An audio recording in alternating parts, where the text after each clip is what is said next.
Good afternoon, Diesel War Reaction. I'm back with another video. The name of this video is called Was the Civil War About Slavery? Let's get into this, folks. I love history and this is educational, so let's do this. Was the American Civil War fought because of slavery? More than 150 years later, this remains a controversial question. Why? Because many people don't want to believe that the citizens of the southern states were willing to fight and die to preserve a morally repugnant institution. There has to be another reason, we are told. Well, there isn't. The evidence is clear and overwhelming.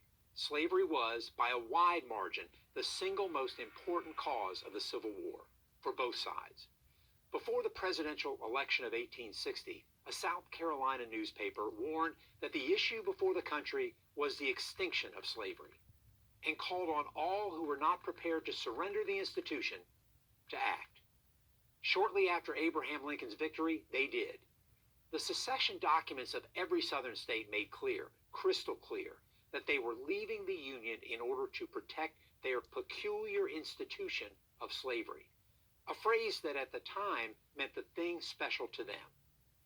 The vote to secede was 169-0 in South Carolina, 166-7 in Texas, 84-15 in Mississippi. In no southern state was the vote close.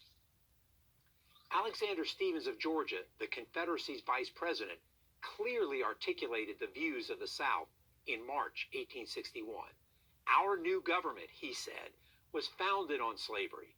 Its foundations are laid. Its cornerstone rests upon the great truth that the Negro is not equal to the white man, that slavery, submission to the superior race, is his natural and normal condition. Yet despite the evidence, many continue to argue that other factors superseded slavery as the cause of the Civil War. Some argue that the South only wanted to protect states' rights.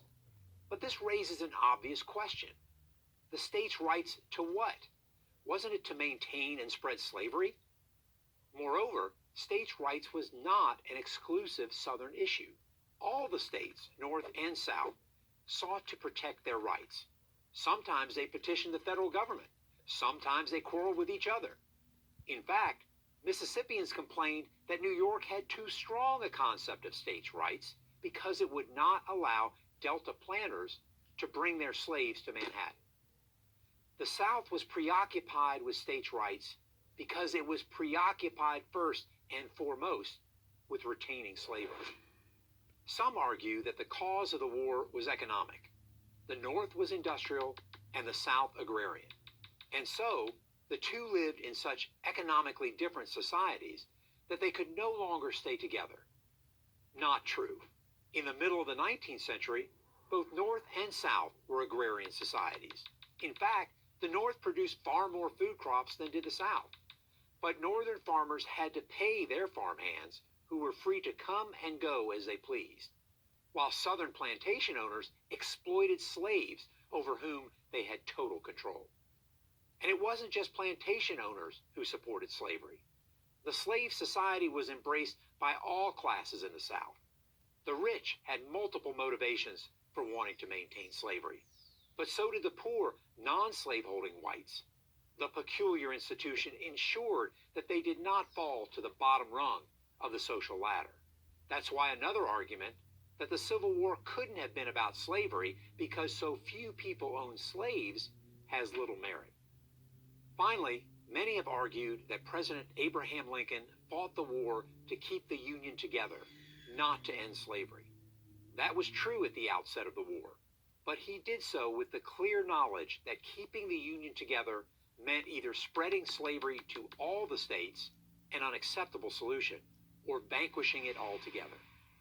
In a famous campaign speech in 1858, Lincoln said, "A house divided against itself cannot stand."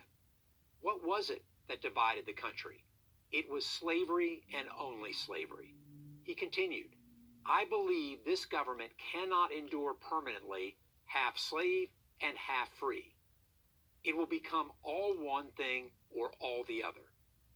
Lincoln's view never changed, and as the war progressed, The moral component, ending slavery, became more and more fixed in his mind. His Emancipation Proclamation in 1863 turned that into law. Slavery is the great shame of America's history. No one denies that. But it's to America's everlasting credit that it fought the most devastating war in its history in order to abolish slavery. As a soldier, I am proud that the United States Army, my army, defeated the Confederates. In its finest hour, soldiers wearing this blue uniform, almost 200,000 of them former slaves themselves, destroyed chattel slavery, freed 4 million men, women, and children from human bondage, and saved the United States of America. I'm Colonel Ty Sigilly, Professor and Head, Department of History at the United States Military Academy, West Point, for Prager University.